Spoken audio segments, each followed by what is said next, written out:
Hace 7 meses el crimen del sacerdote de Vicuña Maquena generó conmoción en esa localidad y en toda la provincia de Córdoba. Un brutal crimen que, bueno, abrió muchísimos debates en la localidad. A raíz de este crimen, la investigación preliminar realizada por la policía y por acción del fiscal Daniel Miralles terminó con la detención de 2 personas, 2 jóvenes, un mayor de edad y un menor de edad. El menor de edad, tal cual establecen las leyes vigentes, en su momento fue derivado a un centro en Córdoba y luego fue dejado en libertad a disposición de su familia. El mayor de edad permanece detenido. A 7 meses del crimen del padre Coqui llegaron los resultados de las pruebas de ADN que se practicaron en lo que fue la escena del crimen y en los elementos que la policía había secuestrado en ese momento.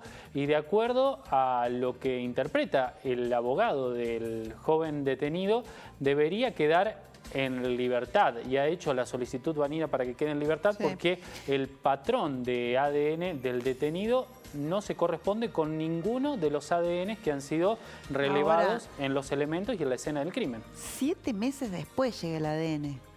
¿Cuánto tiempo tarda, no? Buah. Vamos a preguntarle al abogado defensor del detenido por el crimen del padre Coqui. Ahí está el doctor Daniel Fernández. ¿Cómo le va, doctor? Buenas tardes, ¿qué tal? ¿Cómo les va? Doctor, ¿cuánto tiempo, no, que tarda en llegar el ADN? ¿7 meses después? Sí, realmente excesivo el tiempo transcurrido, ¿no? Ahora, bueno, ¿nos podría explicar un poco más en detalle o en claridad por qué hoy usted está pidiendo que quede en libertad su detenido y cuáles son los elementos que les permitirían quedar en libertad?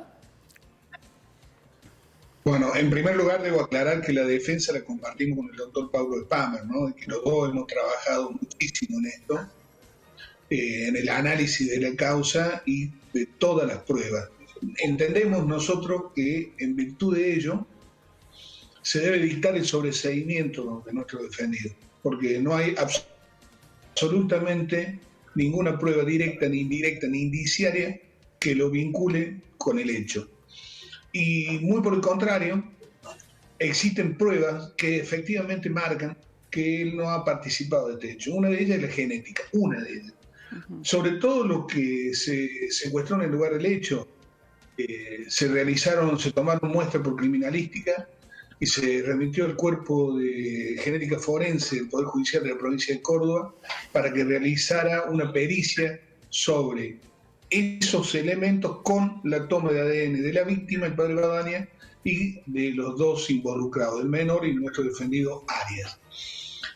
Arriba de esa prueba, incluso se habló mucho de esto, fue la defensa precisamente quien lo divulgó, sobre la presencia de un barbijo que no pertenecería ni al padre cura ni al tercero, y en la prisión preventiva el fiscal le dio un valor dimensionado a esa prueba, adjudicándosela sin los resultados del ADN a nuestro defendido. Hoy la pericia genética demuestra que no se corresponde el perfil de Arias con ninguno de los perfiles encontrados en todos los elementos secuestrados, incluso el barbijo.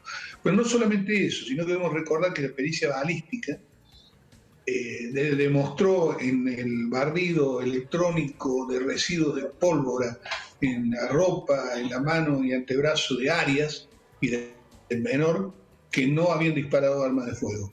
No solamente eso, sino que todos los testimonios recogidos entre familiares y personas que dijo Arias que lo habían visto y en dónde lo habían visto a la misma hora del hecho, ratificaron esta posición. Pero también, no solamente eso, sino que se dijo que Arias era una persona de armas llevar en la prisión preventiva, ¿no? En el auto de prisión preventiva, y que la pistola le pertenecía y no le pertenece a él, le pertenece a una tercera persona que no se ha investigado. Ahora, doctor, para sintetizar, y por ahí no jugó una mala pasada la comunicación ahí en internet, ¿la persona que está detenida estuvo o no en el lugar del crimen? Jamás estuvo en el lugar del crimen. Lo más cerca que estuvo fue comprando cigarrillos en un kiosco a 140 metros de distancia. Como estuvieron un montón de personas. Y de acuerdo a lo que interpreto de lo que usted está mencionando, ¿él estaría detenido o estuvo detenido por lo menos hasta ahora 7 meses por un barbijo que no es de su propiedad.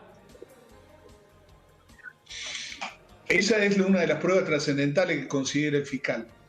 A él lo detuvieron en realidad por un indicio que es que eludieron un control policial con una moto, que se les había roto, lo llevaban de arrastre, y en realidad le habían quitado una moto con anterioridad. Pero un hecho de esa naturaleza, con un muchacho sin antecedentes, un pibe que iba al secundario, muy buen pibe y todo lo demás como el menor, no significaba que podían ser los autores del hecho. Esa fue toda la prueba que hubo para detenerlo.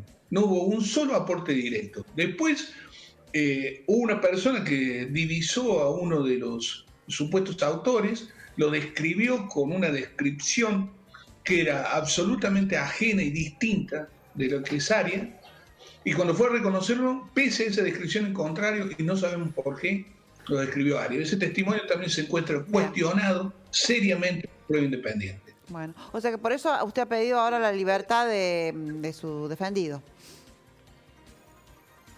Nosotros pedimos que se dicte el sobreseimiento, como con el doctor Spam, que se dicte el sobreseimiento, o la falta de mérito, pero en ambos casos se disponga el cese de prisión con el inmediato recupero de la libertad de quien es un inocente. Y lo más preocupante no solamente es que Arias es inocente, sino que un peligroso o peligrosos individuos han cometido en Maquena un hecho que está impune, y esperemos que no caiga en la impunidad total como ha sucedido con muchos hechos en la historia de delitos de este tipo en la jurisdicción, ¿no? Gracias, doctor.